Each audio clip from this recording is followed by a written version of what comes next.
The Mariners are back at it tomorrow, but before they hit the field again, let's review the first half of the season and talk about what's to come. Colby, hit it.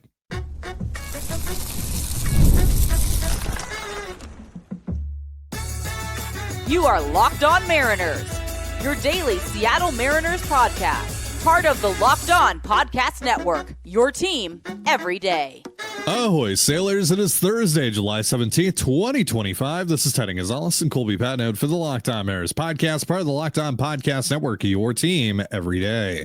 This episode is brought to you by Gametime. Download the Gametime app, create an account, and use the promo code LOCKEDONMLB. That's LOCKEDONMLB for $20 off your first purchase. And as always, if you want to hear from me and Colby even more and help support the show, you can check out our Patreon. All you have to do to check that out is click the link in the description of this episode. Today we're doing our first half review and second half preview for the Mariners. And in the first half, the Mariners went 51-45. They obviously finished things off on a really strong note with a sweep of the best team in the American League, the Detroit Tigers. You also look at the offensive numbers for the Mariners. They're fourth right now in Major League Baseball in WRC plus. So how would you summarize the first half of the Mariners season, Colby? Very inconsistent.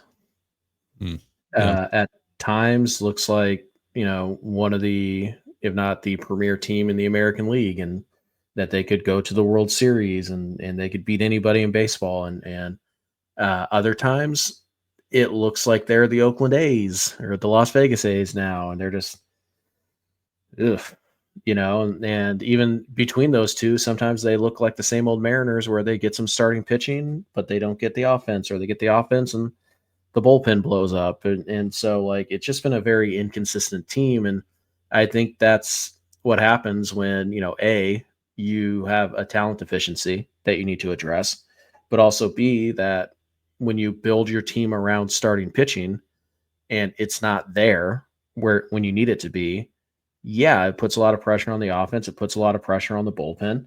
And those are not units that were necessarily designed to carry the weight that they've had to. So overall, when you factor in what the starting pitching in particular has gone through this year, the injuries, the ups and downs of the performance, all that, I think the offense has also been inconsistent, but mostly good overall, especially relative to our expectations. And the bullpen, it's had its ups and downs, but you've got a first-year manager who's trying to figure out how to pull all the levers in the correct order, and there's been some growing pains along the way there, and unsettled roles early in the year, and a whole bunch of things, and still some things to clean up there. But I think overall, 6 games over, you're in a playoff position. You're technically not out of the division race. You got 3 big games coming up here with Houston to possibly get right back in it. I think it's tough to say it's been good or it's good enough, because it's not. You're 5 games out of the division lead and you're hanging on to the last playoff spot. But I think when you factor in the problems with the rotation and some of the problems with injuries on the offensive front and poor performances, I think this is about as good as you could hope for, considering that you basically got nothing from Logan Gilbert in the first half. You got very little from George Kirby in the first half, and Julio didn't take the step that you needed him to take. Polanco's saga, you're rolling with Rowdy Tellez for most of the first half. Luke Raley was out. There's a lot of things here that kind of come together. Yeah. So all in all, I think it's a pretty successful first half. But it's also, a little disappointing based on where we thought this team was going to be in February. Like has been the case with a lot of these teams in the Dipoto era, this organization was banking on a lot going right. And that really went out the window in the first 10 days of the season. I mean, Victor Robles gets hurt. He's done for pretty much the entire year. We'll see if he's actually able to come back in September. Ryan Bliss, done for the year. He was supposed to be your starting second baseman out the gate. And then obviously the rotation injuries. I mean, you lose George Kirby before the season even starts. And, in the second series of the entire year, you got Luis F. Castillo pitching for you. third series of the year. You got Luis F. Castillo pitching for you. Like, you were in a really bad spot. And then we saw some really cool stuff where, we saw like that next man up mentality where the bottom of your order was actually contributing quite a lot, and you were getting actual real contributions out of guys like Leo Rivas and Miles Mastroboni, and you went on that series win streak, and then boom, you got, a division lead. And I mean, looking back on it now, I mean, that's really why you're staying afloat at the moment and why you're still really in this thing. And now, obviously Cal's having the season that he's having, but also Randy Arozarena's having maybe the second best season of his entire career. JP Crawford is having the first or second best season of his entire career. And, we still don't know, like, what is Julio going to look like in the second half?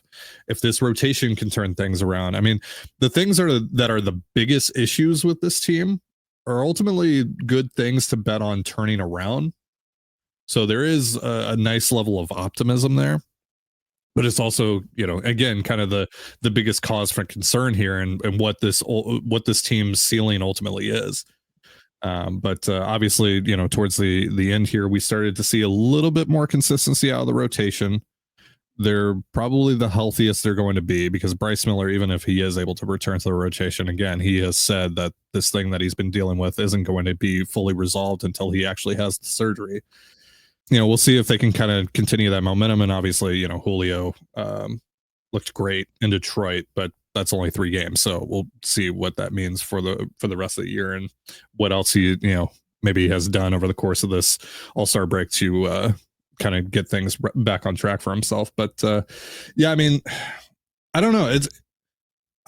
I don't know how to feel about the first half, honestly, because again, like, there were so many things that went wrong, and there were also so many things that went right. And there's so many reasons to be optimistic, but also the reasons to be optimistic are reasons to be pessimistic about the team. So yeah, it's just a weird team to cover. Probably the most conflicted I've felt about a team since you and I have started covering the Mariners. Yeah, it just feels like we don't know what their identity is. Yeah. Like, is this a team that just hits homers and that's how they survive? Kind of, but also really only Cal and Randy are like on pace to do anything special with their home run totals. I mean, Julio over the last couple of games, 3 in 3 days, and honestly, it took Randy hitting 9 in 14 days for the power to really be a factor here. And Polanco's power has been wildly. He had 9 home runs in the first month. I think he's had 5 since.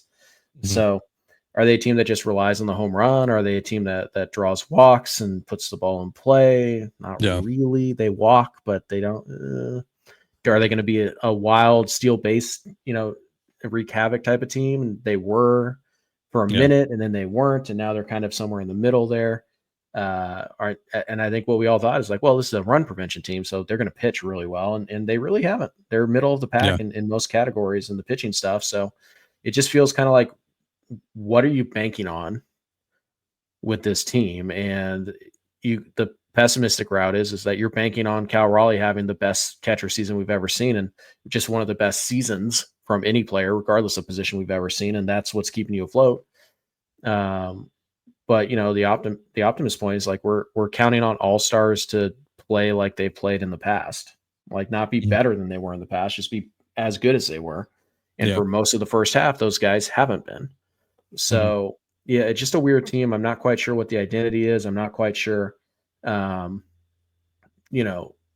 to trust to turn this around and who to not, because you're going to have to trust somebody. Like, you just can't go out there and fix and put a brand new team on the field, essentially, over the next 2 weeks. You can't do that. So you're going to have to pick and choose who you trust and who you're going to place bets on that they are going to turn it around and move resources to the areas you don't have trust. And so, it's very similar to Dominic Canzone, where it's like, do you trust this guy? Yeah. I mean, because when we've seen what bad looks like with Dominic Canzone, and it's horrific, but we've also seen like this version of Dominic Canzone, like this version we've seen of the Mariners over that 23 game stretch that we said it was so important that they go 11-12 or 12-11, just keep their heads above water. Well, they went 14-9, so it's one of those things. And easily, by the way, they left 4 or 5 extra wins on the table across that 23 game stretch. So it's just one of those things where it's like, I don't know whether to buy this team or to not really buy into it. And that's not a comment for the front office. The front office should buy into this team and they should invest in this team. But for me as a fan, I'm sitting here like, I have no idea how this is going to go. I don't know. It feels like it could just go either direction, and we're just kind of stuck in the middle waiting to find out how it plays itself out. So yeah, it's just, it's a weird feling watching this baseball team on a night-to-night basis. Yeah, to echo what you said, in short, I just don't know what to trust. Again, I think the perfect way to describe this team is just wildly inconsistent. Yeah. All right, so we're going to talk about the second half, just kind of in general, and then talk about the deadline a little bit, maybe hand out some predictions, all that good stuff in just a moment. But first, a reminder, this episode of the Locked On Mariners podcast is brought to you by Gametime. Have you ever decided at the last minute to head to a Mariners game, either by yourself or with friends or family? Maybe it's game day and suddenly you realize, I want to be in the stands. Well, that's exactly where Gametime comes in. It's the easiest way to grab last minute tickets without the stress. With the money you save on tickets, you can splurge on food, drinks, merch, or even invite a bigger group to come with you. Gametime makes it possible. Gametime makes buying tickets fast and simple. Prices on the app actually drop the closer you get to first pitch, and they've got incredible last minute deals, clear seat views, and a lowest price guarantee that takes the worry out of buying. Take the guesswork out of buying tickets with Gametime. Download the Gametime app, create an account, and use the promo code LOCKEDONMLB for $20 off your first purchase. Terms apply. Again, create an account and redeem the promo code LOCKEDONMLB for $20 off. Download the Gametime app today. Last minute tickets, lowest price, guaranteed.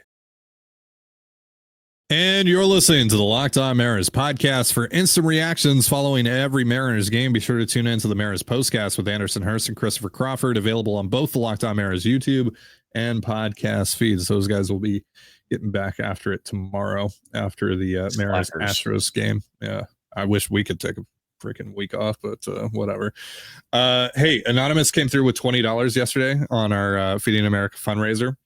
And then I donated my half of the subscriber count that we got over the course of our fundraiser. So again, if you missed it, every subscriber that we added between the start of the fundraiser and the All-Star break, we donated 10 cents to Feeding America, which is one meal. So my half was $21.35. So I donated that last night for the 427 subscribers that we added. So thank you very much if you donated via subscription. I also threw in an additional $100. And then we got our biggest donation of the entire fundraiser from Sean, who came through with a $1,250 donation, which brought us over the $15,000 mark, which is really freaking cool. So thanks so much to Sean. We also got a $29 donation from a different Sean. So we are now at $15,030 raised on the Feeding America fundraiser. So I know we said on Monday that we were going to stop mentioning it on the show, but special circumstances here. People keep donating. Yeah. And you technically can too by using the link in the description down below, but you guys know the rest of it by now. So we'll just move along. Thank you for the big donation and the small donation, Sean's. Small as you feed almost 300 people. Think about it that way. And that is why we love partnering with Feeding America. Ty, do you know 1 in 5 children? But yeah, thanks so much, everybody. And again, if you guys want to continue donating, that's awesome. The link is in the description. But we promised you guys less of the spiel, or the spiel will be gone, and it would have been, but somebody dropped $1,200 donation. We probably should mention that. Yeah, for sure. We're also coming up on a pretty cool milestone for us personally. We are almost at 14,000 subscribers on the YouTube channel. We're at 13,997 at the time of this recording. Nice. So we're 3 away. So maybe we can get there today. But yeah, that's really cool to see that we've gotten to that mark. And obviously 15,000 is like a really, really special number. So hoping Because maybe it we ends can, with a 5 or a 0. yeah, pretty much. Yeah. Yeah. Hopefully we can get there by the end of the season. That would be really cool. So yeah, really appreciate it. Really appreciate you guys' support. Not only just here on the channel, but with the fundraisers. So yeah, thanks so much, guys. So what gives you optimism here for the second half? Cal Raleigh's a pretty good place to start. Yeah. He's having an incredible season. Obviously, we know that. The fact that Randy Rosarena has been everything you could ever hope for since you've acquired him, and then some. Julio, his final 3 games in Detroit, certainly something to build on, and you hope that it continues. And you also hope that Julio does what he's done literally every year for his career, and that is be significantly better in the second half than he was in the first half. And yeah, you hope that there's hope that these pitchers who have done X for their entire careers, but did X, minus 20% in the first half will just give you that extra 20% in the second half. So the pitching staff is still incredibly talented. Mhm. The offense features 1 MVP candidate and 2 other top 32, 33 players in baseball by F4 in Mhm. Randy Rosarena and Julio Rodriguez, despite, Randy not really hitting for any power for all but 2 weeks of the season. And despite Julio not really being consistently good at the plate for much of this season. JP Crawford is having a plus year, and he should have been an all-star consideration. Munoz and Brash is a great place to start in the bullpen. And you have one of the more aggressive front offices on the trade market and a loaded farm system that you should have no issue trading from this summer. So I think this is a very talented roster that still needs more talent added to it, but you have the ammunition to not just go get marginal upgrades, but to go, shop at the top shelf of the market. And that might not be as high as it has been in the past, but these still impact players you can go get. And there's nobody that you can't outbid somebody for. Doesn't mean you have to outbid everybody for these players, but like, if you really want a guy, go get him. There's nothing stopping you. Yeah. And so hopefully, the aggression of Jerry DiPoto and the desire to acquire prospects in the summer versus in the winter, and the just the overall, star power that is on the current roster that just needs to play like it. I think that gives you some hope. And, you still have 6 games, I believe, against the Astros left. Yes. And you're 5 back. You don't have to win all 6. It'd be great if you did. But yeah, you kind of get an opportunity here to make up some ground, and, catching 2 games on them in the last, 4 or 5 days of the first half was nice. I mean, 5 feels much more doable than 7. So there's lots of reason for optimism. We talked about some of the reasons for pessimism in the first segment, but yeah, there are a lot of really good players on this team that are not performing the way they just have. Again, we're not asking them to be anything more than they already have been in their careers. And if those guys do it, Kirby, Gilbert, Julio, if they do that, they just get back to their baseball cards for the second half. I still think the Mariners are more talented than the Astros without any additions. And the fact that they have the ammo to go get those additions to make it no contest, it does fill me with a little bit of hope. But obviously, hope is only valuable if there's a payoff to it. Mhm. So we'll see what it goes. But yeah, there's plenty of reasons to be optimistic about the second half. Yeah. So among the things to watch for over the course of the second half is obviously Cal Raleigh's home run count. Sure. He's on pace right now to reach 64, which would be the American League record. He has to get to 49 to beat Salvador Perez for the all-time catcher record for home runs in a single season. He has to get to 55 to beat Mickey Mantle's switch hitter home run record. And then he has to get to 57 to beat King Griffey Jr.'s Mariners home run record, which Griffey did that twice. So, yeah. And then He was a obviously pretty good baseball player, wasn't he? Yeah, and then obviously 62 is the Judge record, so he would have to get to 63 to break the American League home run record. I'm going to throw out a prediction. I think he gets all the records except for the American League record. I think he gets the Mariners record. I think he gets the switch hitter record. I think he gets the catcher record. I think he falls short by, let's call it 5 home runs of the American League record. So you're predicting he gets 58. Yeah. I think my number would probably be around 50. You think he's only going to hit 12 for the next 2.5 months? 6 a month is really, you hit 6 a month, that's 30 home runs. Like, I just don't think people understand quite how like absurd the pacing is right now. He's basically hitting 10 home runs a month. Like, that's absurd. Like, if you hit 5 a month in the regular season, you're hitting 30. You had a great year. At 5 a month, he's doing twice that. And he's catching pretty much every single day. He's gotten 2 full days off this year. The Mariners are 2-0 in those games, by the way. So it turns out you might be able to survive a game or two, a month without Julio or without Cal Raleigh. Yeah, and just the wear and tear of catching all those innings and all that. Plus, teams are not going to pitch to him. I mean, we literally, we saw AJ Hinch pull the biggest word I can't use move in baseball when he intentionally walked Cal Raleigh down by 4 in the 9th inning. Like, that's going to happen. Yeah. And Cal's not going to expand the zone. He's going to take his walks, which he should. So I think he's just going to see fewer pitches to hit.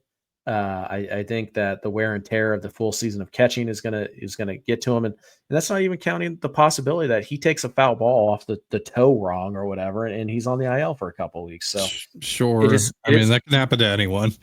It is a much bigger risk to happen to a catcher because he can take those foul balls at the plate or when he's behind it.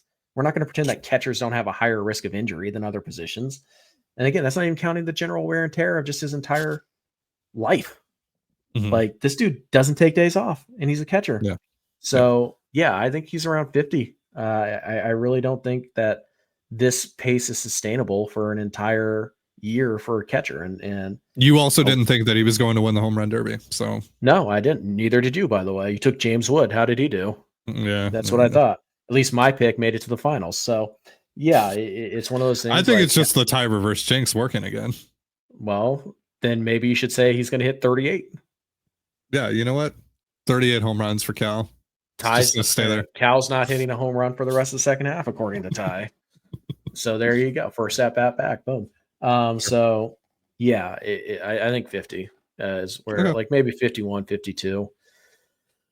So he gets the catcher record, but he's not going to get the switch hitter record or the Mariners record. I don't think he's going to get the Mariners record. He might get the switch hitter record. I know that's a very small difference to make. Yeah, but it's like close. It's close enough. Yeah. Right. Like, I'm not saying it's like, I would be shocked if he got to 60. Shocked. If he got to 55, I'd be pretty surprised, but that's more in the range of like, okay, that seems reasonable. So we'll see what he does. But I think he gets the catcher record. I don't know if he gets much else, but oh no, my catcher only hit 50 home runs when he was on pace to hit 64. Darn. I do think at some point he's going to go through a bad 3-week stretch where he's just not hitting for any power and he's just drawing walks because they're afraid to pitch to him. And also, he's caught 4 days in a row and he had a DH day mixed in there and he hasn't had an inning off in 2 weeks. Like, I don't know. And the alternative is that they actually do give him those days off and then he's getting less at bats, obviously. So it's harder to hit home runs. So to your point about teams being scared to pitch to him, that's where, Julio and Randy have to eat. And maybe whoever else you might bring in here over the next couple of weeks. Sure. And I mean, they're still going to walk Cal. Like, it doesn't matter how good Randy is. They're going to pitch to, they're not going to pitch to Cal when they can pitch to Randy Rosarena. But that's why Randy has to perform because you have to make them pay. Yeah, like Julio has to capitalize on hitting ahead of Cal and Randy has to capitalize on hitting behind Cal. Yeah. Or whoever else they bring in. Yeah. Gino Suarez, Josh Naylor, etc. Fingers crossed. Yeah. Speaking of, What has been harder to gauge over the last month, the draft or the deadline?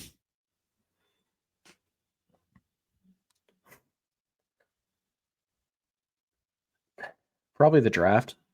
Yeah. Just to pick at 3 and to still have all that uncertainty until like 5 seconds after Bremner is announced as the pick at 2 is insane. To not have like, this is like, it's going to be this guy or this guy. Like the week before the draft, we were like, there's like 7, 8, 9 dudes that it could be.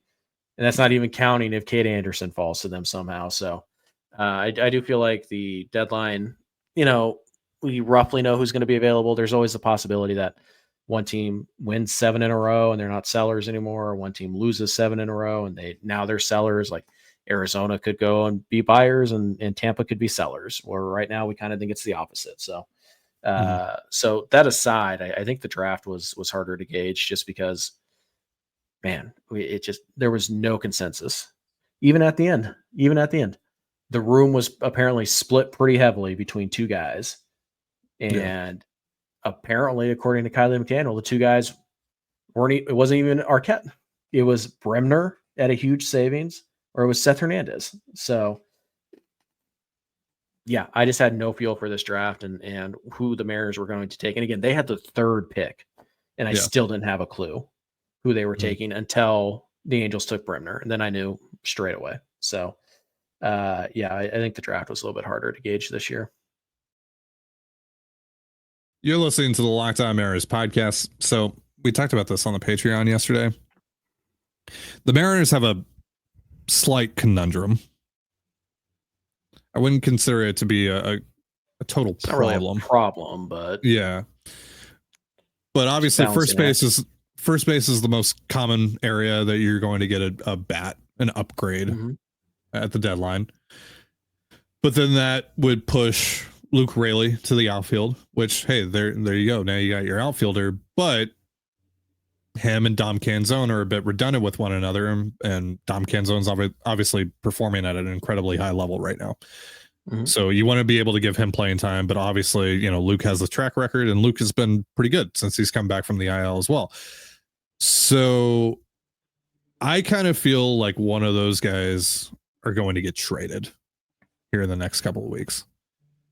I also kind of feel like Ben Williamson might get traded. I do feel like the Mariners are going to trade off some pieces that have actually contributed to them in 2025. Yeah, I think because of the whole Raley and Canzone and let's just say Naylor or O'Hearn, let's say they had one of those guys. Okay, well, you could still get Canzone his at-bats. It's just now they have to come at the DH spot, and Jorge Polanco's been pretty good for the last 2-3 weeks in that spot, and he's a switch hitter, whereas Canzone's a pure lefty, and Polo can also help out at second base a little bit. I'm surprised they haven't given him a first base glove yet, but they can, like, it's not an easy call to just be like, oh, well, just, DFA Polo or put Polo on the bench. Like, he's the veteran. He's actually performing right now. Yeah. Canzone has an option left. And really, if you option Canzone down, he's only going down for a month. And then that's if there's no injuries. He's going down for a month, and then he's getting called back up on September 1st. So it is kind of weird. But because of that, I do also think Polo might get traded. He's making a little bit of money. And if you want to bring in Gino, if you want to bring in Naylor, like, these guys are making a little bit of money. Yeah. We don't know how much ownership is actually willing to expand payroll. So you might have to clear some space, and that might mean trading Polo, and that might open to the DH for Canzone. And then that's how you solve your thing there. And so, yeah, it is a bit of a good problem where you have too many productive players. Well, not right now, you don't. But if you get like a Naylor, then you would have essentially 4 players for 3 spots, and they're all like they don't mesh well together on the roster. It's not like, oh, well, those 2 are the perfect fit for each other. No, they're all lefties. They all probably shouldn't play against lefties all that much. And so at that point, you have a problem. Right now, it's fine. You kind of live with Raley's defense at first base, which, man, I mean, Ron Washington is like, that meme is Luke Raley playing first base. But Yeah, like right now it works. It's fine. But when you go and you add a player, which you probably still should, then things get a little dicey. So yeah, Mhm. it's one of those things to look out for this summer. Yeah, so it could be Polo, it could be Rayleigh. Again, Mhm. I think if you go out and you get a Willie Castro or an Eugenio Suarez, you might use Ben Williamson to help you go out and get something. So I do think that someone Yeah, that has helped the Mariners in 2025 is going to get traded here in the next couple of weeks. I do feel pretty strong about that. All right, I'm going to ask you just don't need names here. Just how many players are the Mariners going? How many new players are the Mariners going to have on their roster on August 1st? from outside the organization, Yes, yes, yes. 4. Yeah, I think it's the same as last year. Mm-hmm. I think We it's talked about probably this, and I mentioned this when I was talking to Stacey Joe Ross yesterday, but you and I talked about this on Monday on the Patreon. Like they have 5 needs, and it's reasonable to expect that one of those is probably not going to get done. But we've seen them go out and get 4 players before of varying levels of impact. I think they do that again. Yeah, hopefully it's much more last year Mhm. versus 2022 when it was Luis Castillo and Kirk Casale, Matt Boyd, and Jake Lamb. Whereas like one Ugh, big piece and then like don't remind me. Yeah. whereas last year it was like one big piece, Mhm. one leverage reliever who unfortunately got hurt, so that one didn't work. One just kind of lineup lengthener, and then one just kind of middle relief guy. I could see them doing something like that. Maybe they replace the middle relief guy with the number 5 starter type or something like that. But Sure. Yeah. yeah, I think it's 4. You might be able to get away with 3 if it's a big impact is one of the guys, and I think that's not a rental. Like Yeah. I don't think That has to be Gene, someone that we're not expecting to get traded. right. So we'll see. I think it's 4 though. I don't see any reason for it not to be, because again, like even if they only go get, like let's say they go get Gino, and they're like, we're just going to live with Rayleigh and Solano at first. It's like, okay, fine, cool, like that can work. Canzone can't play every day in right field, so you need to go get an outfielder. So there's another player, and then it's like, well, Yeah. are we really comfortable with Thornton and Saucedo and Legumina in the last spot in the bullpen? Well, no, let's go get another guy. And maybe it's not even like 4 players are added and the Mariners have to get rid of 4 guys on their 40 man. Maybe like you said, it's they added 4 new players to the 40 man, but they also shipped off Legumina in one of the packages, or they shipped off Rayleigh in one of the packages, and they do it Right. that way. But I do think there will be 4 new players on the Mariners 2 weeks from today, or Agreed. 2 weeks from tomorrow. Yeah. And going back to the whole Rayleigh, Canzone, Polanco conundrum, if you add a first baseman and you move Rayleigh, or you just roll with Canzone and you trade Rayleigh or what have you, you still need to go out and get a right-handed platoon partner for Canzone or Rayleigh. You just can't, unfortunately, you just can't be like, oh, well, Robles will be back in September. I mean, you hope. Yeah. And even if he is he any good after missing 5 months of baseball? So you need a right-handed hitting outfielder. You need some kind of impact added to your infield, impact bat added to your infield. You need at least a medium high leverage arm out of the bullpen, and it'd be great if you got like an actual high leverage arm. You probably need a number 5 starter, and you probably need another, Bizzardo or Thornton when you got those guys a few years ago. So, like I said, there's 4 or 5 guys, 4 or 5 positions you really need to be filled. And I don't know if they fill all of them, but I think maybe they double down on a couple spots. And I think 4 is like, I would set the over under at 3.5. Yeah. And I would take the over barely. At what point, if any, is a Luis Robert Jr. acquisition acceptable? If his salary doesn't prevent me from adding other pieces like Gino, who's making a little bit of money, then fine, because he's a right-handed hitting outfielder who's actually, despite all the stuff he's not done this year, he is crushing left-handed pitching.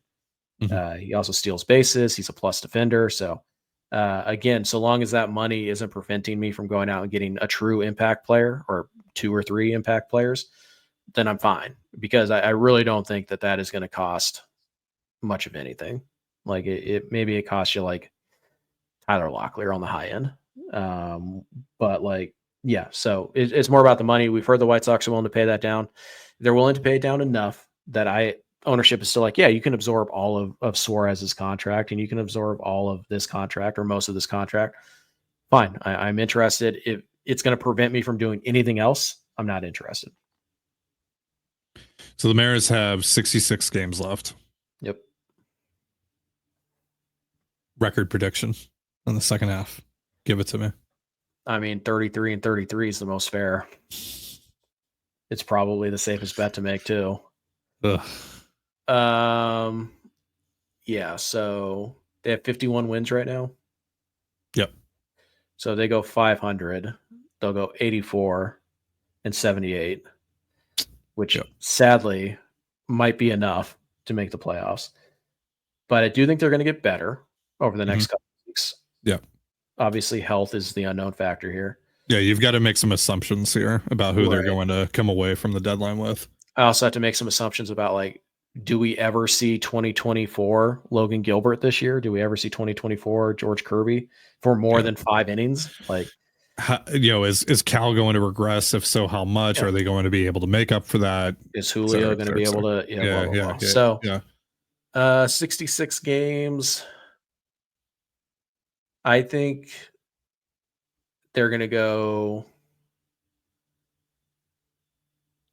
like 36-30.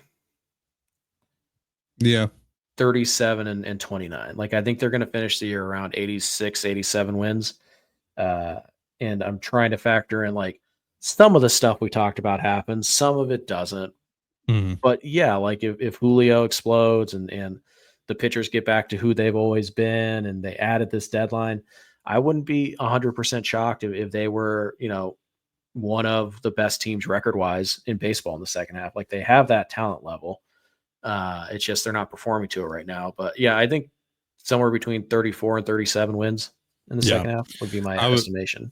When I asked you the question, I was thinking 35 and 31. Yeah. Which would get them to 86 wins. 86 and 76, yeah. Yeah. And I think that's enough to get in there and one of the wild card spots. Probably. Yeah.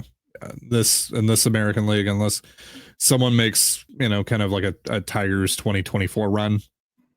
The team that I'm kind of looking at as a possibility to do that is another, honestly, one of 2 AL Central teams. Honestly, one of 3 AL Central teams. I could even see the Guardians doing it, but the Royals and the Twins are who I'm talking about in that regard. Yeah. Yeah. I mean, keep in mind how bad the Mariners were last year and how poorly they played for like 6 weeks. Yeah. It literally took the Tigers going on a historic run to knock them out of the playoffs. Yeah. And that's even though they only won 85 games last year. What did they win last year? I think they were 85-77. But yeah, 86-76. Okay. So, but it still took an historic Tigers run to knock them out, and they missed the playoffs by 1 game again. So, oh wait, were you talking about the Mariners record? I was talking about the Tigers record. No, yeah. So the Mariners won 85 and 77. Yeah. They finished the game back, and again, the Tigers had to win was it 68% of the games they played in the second half? Like, just it was something crazy. Yeah, it was crazy. Now, to be fair, it's happened to the Mariners before last year. Remember the Oakland A's back in what was that, 2018? So yeah. It is kind of that same old Mariners. Of course, it would happen to the Mariners type of thing, but it literally had to happen last year for them to miss the playoffs at 85 wins. I think the American League is significantly worse this year than it was last year even. So I think if they get to 88, I would feel really comfortable that they're going to make the playoffs. I think if they get to 90, 91, I think they have a good shot to win the division. So we'll see. I do think that, the next 6 games, you want to come out strong, but 3-3 is totally acceptable, kind of, as long as, 2 of those 3 wins comes against the Astros. Yeah. If you're going to have a stinker here in these first 2 series, make it the Brewers. Yeah, absolutely. Yeah. Which is why I think it's important to stack your 3 best guys against the Astros. But agreed. Yeah. I think I had them at 88 wins before the season. And the fact that I think they're going to add significant pieces at the deadline this year and they're still only going to get to 88 kind of tells you how I feel about the first half of the season. So sure, we'll see. You never know. Again, trying to predict this Mariner team is a fool's errand. Yeah. Yeah, again, I have no idea what to buy in on. So, Nope. I'm just going along for the ride these next 2.5 months. We'll see what happens. Yes, Brandon Warren, Locked On Twins host. I think he says it best, man. Just enjoy the journey because the destination sucks for 29 teams a year. Ugh.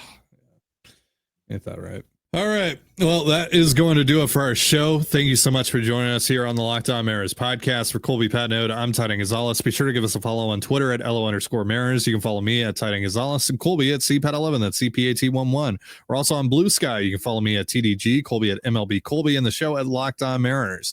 You can also find us on Instagram at Locked On Mariners. Have yourself a beautiful baseball day, and we'll see you next time. Peace.